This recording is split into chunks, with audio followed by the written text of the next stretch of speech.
Halo, berjumpa kembali di channel Redaksi Jurnal. Ada sapohan kurang cocok jadi istri politikus. Mungkin itu kenapa Jalan AHY penuh liku. Ditulis oleh Rahmatika di siwar.com.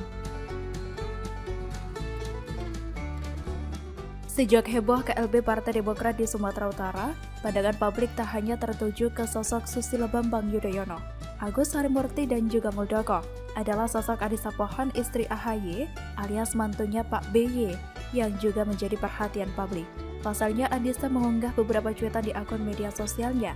Ia juga aktif meretweet dan memposting beberapa link berita dan cuitan orang-orang tentang KLB Demokrat. Tentu dari segi yang menguntungkan posisi keluarga Cikeas.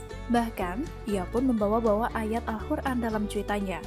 Dari sisi saya sebagai perempuan, saya bisa kok memahami rasa gregetan Anissa dengan persoalan KLB Partai Demokrat ini.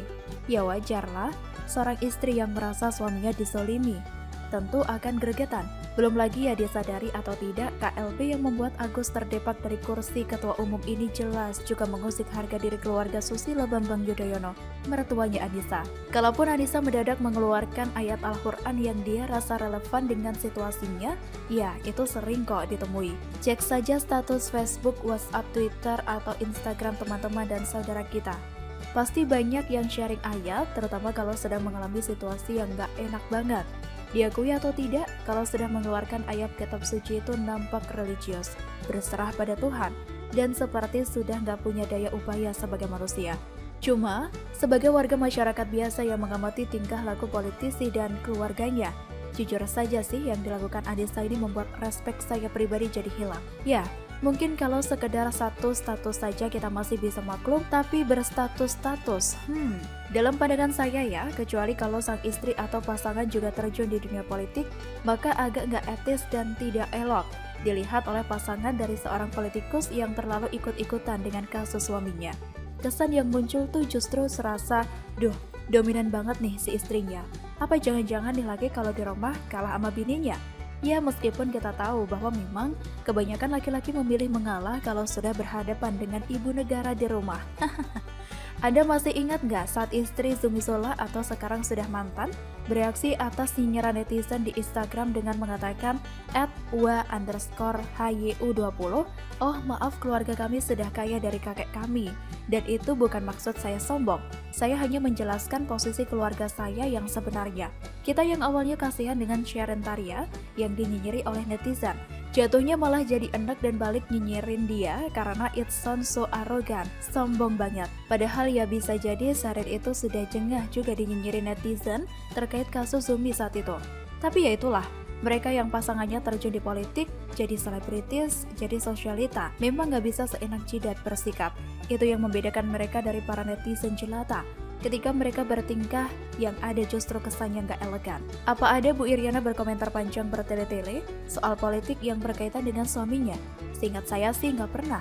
Padahal kurang apa gempuran berita dan tekanan yang menyerang Jokowi sebagai politisi maupun keluarga mereka. Sikap Bu Iriana ini yang membuat banyak orang respect, gak rempong, gak playing victim, gak drama queen.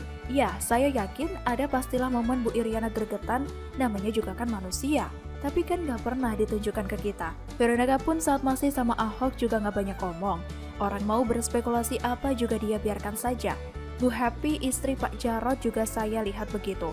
Bahkan Arumi Basin yang S1-nya lulusan kampus di Tulungagung, bukan PTN ternama seperti Anissa, yang waktu nikah masih muda banget pun ya setahu saya nggak pernah banyak omong. Ada juga istri salah satu politisi yang balihonya sempat ramai bersaing dengan baliho AHY beberapa waktu lalu. Setidaknya sampai saat ini, saya nggak pernah dengar beliau ngomong yang macam-macam.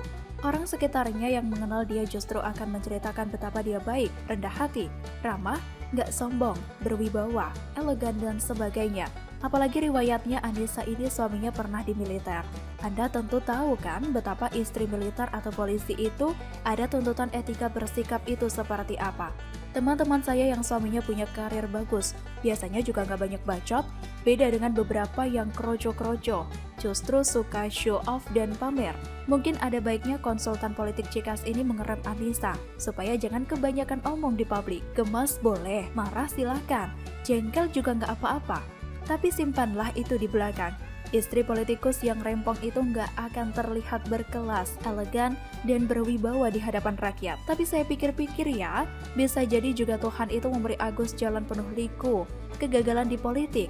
Gak mulus meski punya partai dan modal besar. Ya bisa jadi karena partnernya ini kurang sip untuk jadi support system seorang suami yang memutuskan jadi politikus. Jadi kalau memang Agus masih mau lanjut, maka tim branding tak hanya harus memoles Agus, tapi juga Anissa. Atau kalau mereka bersikeras mau be their self aja, ya sudah, gak usah berpolitik.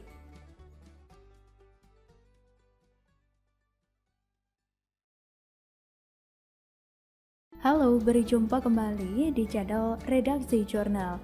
Jejak digital kelakuan SBY, besan dan mantunya prihatin. Ditulis oleh Nafis Siwar di siwar.com. Coba sebutkan dua kata yang terlintas dalam benak Anda ketika mendengar nama SBY, proyek mangkrak, Candi Hambalang, Antasari Azhar, atau mungkin ada kata yang lain. Yang jelas, ketiga kata di atas selalu melekat dalam pikiran penulis ketika mendengar nama SBY, yang sungguh menggelikan pada tahun 2016. SBY tidak terima jika proyek Hambalang disebut sebagai proyek mangkrak, tetapi pada tahun 2018, SBY meminta proyek Hambalang tidak dikaitkan dengan dirinya dan Partai Demokrat. Ngakak, bagaimana ceritanya proyek mangkrak Hambalang tidak bisa dikaitkan dengan SBY? Toh, proyek mangkrak Hambalang tersebut jelas terjadi di masa pemerintahan SBY. Bahkan elektabilitas Partai Demokrat hancur karena kasus proyek mangkrak tersebut. Jadi gak heran jika Partai Demokrat dan PKS dianggap sebagai juara korupsi pada tahun 2013. Bahkan suara Partai Demokrat terus turun di setiap pilpres yang diadakan. Jika pada tahun 2004, saat Partai Demokrat pertama kali mengikuti pemilu, hasilnya Partai Demokrat mampu meraih 57 dari total 550 kursi di Senayan atau sekitar 7,45%. Demokrat bertengger di peringkat 4 peraih kursi terbanyak, 3 besar kala itu diisi oleh Golkar, PDIP, dan juga PPP. Pada tahun 2009, Partai Demokrat semakin meningkat perolehan kursinya dan berhasil menjadi pemenang pemilu dengan meraih 150 kursi atau 26,4%. Tetapi, pada tahun 2014 suara Partai Demokrat anjlok dan berimbas di perolehan kursi di Senayan. Perolehan kursi Partai Demokrat terjun bebas menjadi hanya 61 kursi di Senayan. Pada tahun 2019 kemarin, perolehan kursi Partai Demokrat kembali turun, yaitu hanya mendapatkan 54 dari total 575 kursi di Senayan. Kalau ditafsirkan dalam persentase, suara Partai Demokrat terus menurun setiap pilpres dari 12.729.913 suara atau sekitar 10,9% pada tahun 2014 menjadi hanya 10.876.507 suara atau sekitar 7,77% pada tahun 2019 kemarin. Padahal saat Pilpres 2019 kemarin, anak SBY yang bernama Edi Baskoro Yudhoyono menjabat sebagai Ketua Komisi Pemenangan Pemilu, tapi tetap tidak mampu menaikkan suara Demokrat dan semakin terpuruk.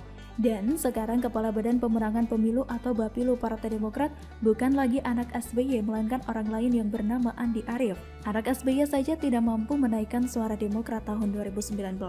Jadi, masih yakin Andi Arief yang terbukti sebar hoax, terbukti menyebarkan berita hoax tentang 7 kontainer surat suara yang sudah dicoblos pada tahun 2019 bisa menaikkan suara Demokrat pada tahun 2024 nanti?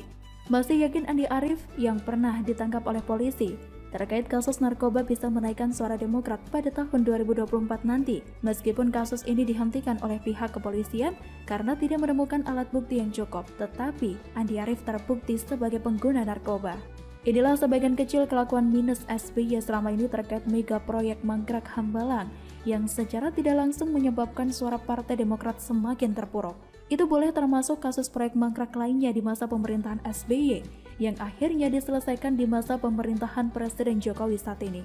Kita juga akhirnya tahu jika ada 34 proyek listrik mangkrak di masa pemerintahan SBY yang dilanjutkan oleh pemerintahan Presiden Jokowi. Dan kita sebagai rakyat kecil akhirnya mengetahui jika ada proyek mangkrak senilai 143 triliun rupiah di masa pemerintahan SBY setelah SBY lengser. Itulah fakta sebagian kecil warisan proyek mangkrak di bawah kepemimpinan SBY selama ini.